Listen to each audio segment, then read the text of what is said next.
Intense, heavy security, and Taylor Swift's car, all at New York's Madison Square Garden for the kickoff of the wedding festivities of Taylor Swift and Travis Kelce. The streets around the arena are closed as crews put the finishing touches on the decor and food for the couple's big day. So let's take a live look at Madison Square Garden, where about 100 of the couple's closest friends and family are believed to be celebrating on the eve of the wedding at a rehearsal dinner. Swift's fans came out to see the arena to see what they could take a peek of. I guess it makes sense, but I just don't think it's typical of her, but I'm sure it'll be gorgeous and beautiful. I definitely thought that you weren't going to hear about it until after it happened.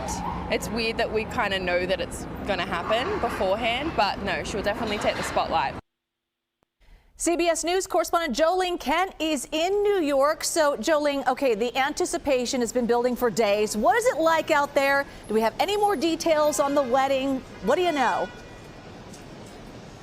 I'm standing here in front of Infosys Theater, and according to two law enforcement officials directly familiar with the security planning, they tell us here at CBS News that the rehearsal dinner is currently underway right behind me in Infosys Theater for about 100 people. As for what it feels like out here, it is super hot. It's about 100 degrees, and law enforcement is definitely on high alert. You see many more NYPD officers all throughout, but everyone wants to know what is happening inside Infosys Theater tonight. We talked to People Magazine's editor-in-chief, and here's what she had to say. So it's got like 100% ability to be locked down in terms of security, and she can transform it inside the way she has for some of her tours, where she kind of makes them feel very intimate and stuff like that. They're going to be in there tenting it, putting in flowers, installing. Somebody said that they were installing something that's going to look like a castle inside.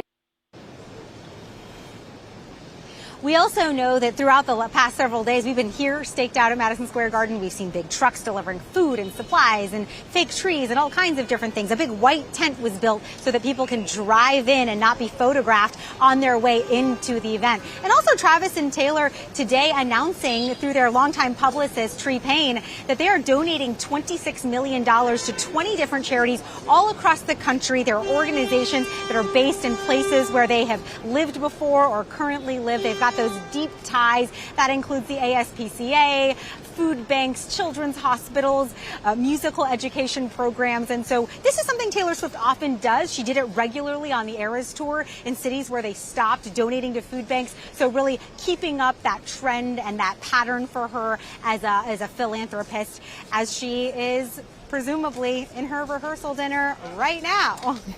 Wow, a power couple that's definitely charitable. So, you know, we've seen the barricades behind you. You said the tents have gone up. Obviously intense security, but how does this compare to other big events that you've seen in terms of security?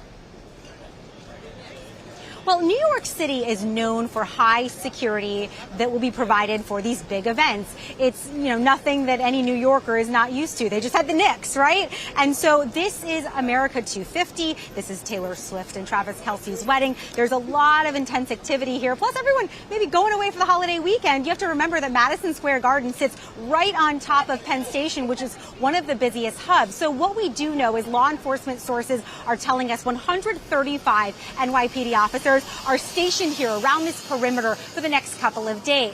Now, the permitting allows for the host of the event at MSG to reimburse the city for overtime. Traditionally, hosts of events have done that. We do not know if Taylor and Travis plan to do that, but I can tell you if they did, just based on talking to people here over the past few days, it would certainly build a little bit of good karma. All right, Jo Ling Kent. Jo Ling, thank you so much.